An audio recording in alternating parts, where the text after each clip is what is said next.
Welcome, night owls of Algurun, to another moonlit episode of Algurun After Dark. The Whisperwind Chronicles, where we spill the tea hotter than a dragon's breath, and it is twice as dangerous. I'm your hostess with the mostest arcane secrets, Elowen Starwhisper, moon elf bard, and keeper of tales that make even the stars blush. And I'm Zephyr Stormwhisper, your pint-sized purveyor of gears, gadgets, and gossip that could short-circuit a golem. Tonight, we're diving into the saga that's got every tavern from Dawn's Spire to Iron Lode buzzing. The Bronzehelm, Sheckler, Losten, Cluster cuss that's been unraveling the Empire like a poorly knit sweater. Elowen, darling, where do we even start with this mess?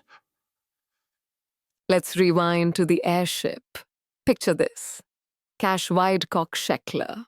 Yes, that Sheckler. Grandson of the legendary Teddy Sheckler. Boards a luxury skyliner to Bogswan, with a map from Grandpapa and a dwarf bodyguard named Borin Bronzehelm. Borin's the last of the white drake bear cavalry. He rides a war bear named Claw. That bear could bench press a trebuchet. They're barely sipping their complimentary champagne when, bam, wingsuit pirates from the Bogshade Brotherhood crash the party. First aerial piracy in Varys history. These weren't your garden variety sky bandits. They were after Cash's map and a halfling noble named Alistair Windhelm. Hold up. Alistair Windhelm? The halfling who now rules Bogsworn like a swamp kingpin. The one who gifted Borin an entire estate restoration. That guy was on the hit list. Exactly. The map leads to the eclipsed reliquary, supposedly hidden by a showboating wizard named Zargan, in a tower that shifts locations like a drunk teleporting home.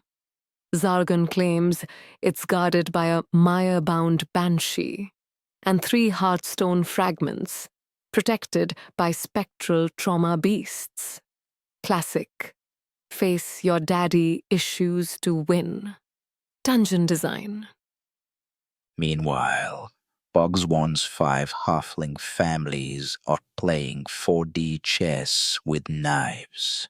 Windhelm, trade, diplomacy, and swamplight infrastructure are allied. Black Marsh courts and Fogwatch military are feuding.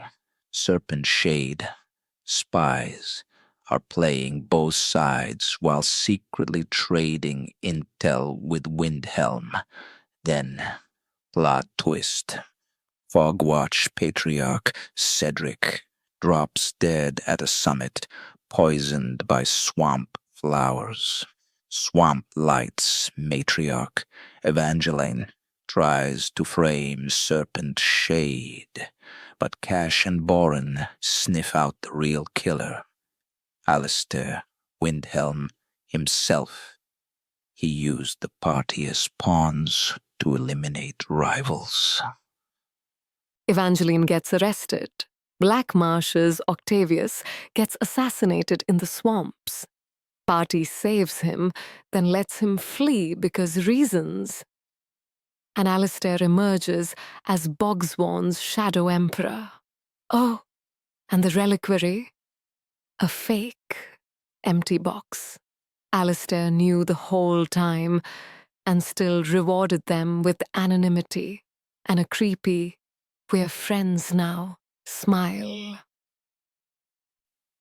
Forward to the Caris, the boys rescue Caysh from Bogshade torturers in the Underwarrens. caravans.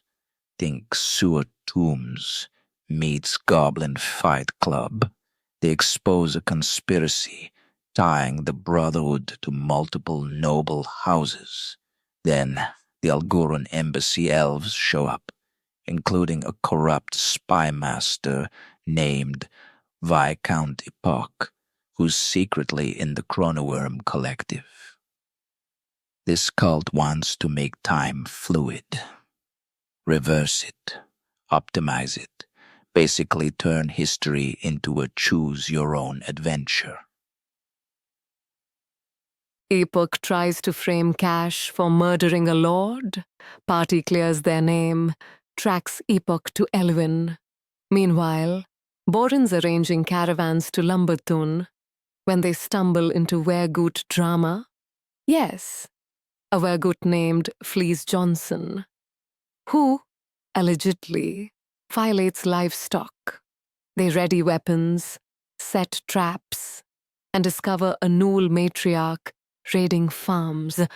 Turns out the town druid, Stellarna Physus, is a gnoll in disguise controlling the pack with weird gem tokens.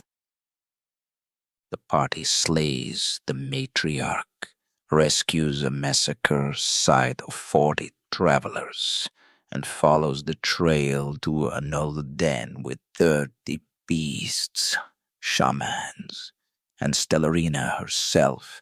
They recruit, sell swords, set ambushes, and barely escape with the druid as a reluctant ally. Then, boom, the black caravan, the secret convoy, guarded by General Caldur Ferris Blade, is hauling Chronite, this anti-magic ore that mutes spells in a radius. Their investigator, Callum, is a prisoner inside, magically gagged. Which brings us to the dwarf lands. Borin returns home after 5 years to a debt-riddled estate. Alistair gifts a full restoration, chapel included. Dwarven ambassador, Triana Darkroot, crashes with her entourage. Borin's old goblin buddy, Crank Quabin, works for the consortium and leaks that they're using slave labor and explosives to dig deeper than ever. Something called the Ore Eater Titan is waking up, but it's currently being kept asleep by an illithid named Vel Chris, aka Thunder, who's enslaved, but fascinated by knowledge. The party finds the anvil script in forbidden archives, ancient dwarven tablets about anti-magic devices and primordial titans. A halfling thief named Crispin Hollowheel, K.A. Inkblot, tries to steal it for parts unknown. They chase him into the Underdark, and Borin nearly succumbs to mind control. The entire party throws everything they have at saving him. Ultimately, Unger's boar and the tiny myconid, known as War Spore, pierce the brain sucker off of him. That's twice that funny little gnome has helped save Broin's life. Fate? The party also discovers Viscount Side of the Chronoworm is rubbing pages for the collective. Back at the estate, Borin hosts a state dinner. Darkhaft clan, magic-savvy, Chronite connected, Emberhold clan, sleazy, consortium tied. Ambassador Darkroot spins tales of Redmaul's betrayal and a rock raven spy that crashes into the gate with divination magic. Lady Brindis, Darkhaft, detects Cash's mind reading and offers to investigate Ironlord threats. Also, she's matchmaking her daughter Hilda with Borin. Caysh also played an amazing solo for the party. He absolutely crushed it. Sunniva probably did the most legwork in connecting the dots between everyone, and Unjar certainly won the contest for being the most absurd. Even got punched 3 times. A truly weird enigma. Though, I suppose anyone could be, if their entire family was massacred. Let's recap the current threads. The Ore Eater Titan. Chronite shipments are being sent to a massive landfall forge. Redmaul's obsidian blade gift to Darkroot. Inkblot's heist. Velkris's bargain to stay free from his collective at the cost of being a slave to feed the Titan. And Borin's battle with his dropping intelligence after the brain bugs. Sunniva hunting the collective for murdering her family with obsidian shards.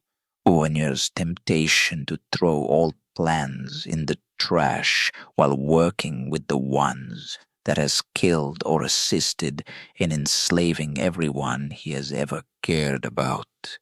It's interesting. Don't forget the prophecy. Stoneborn, Highborn, Maze Tender, and the Disfigured meet under a twilight sky, form an alliance, set time and fate back on the right track. Sounds like our crew. And Cash's niece's coded letter, runes from the fake reliquary. This isn't over. Will Borin's estate survive the consortium lease? Will Velkris abandon his post, or the Emberholds betray the party? Will Hilda Darkhaft propose to Borin via enchanted beard oil? Stay tuned, darlings. The swamp's just getting deeper. Until the next moonrise, dear listeners, may your secrets stay hidden and your dice roll true. And may your chronite never dull your spark. This has been the Whisperwind Chronicles for Algurun After Dark. Good night.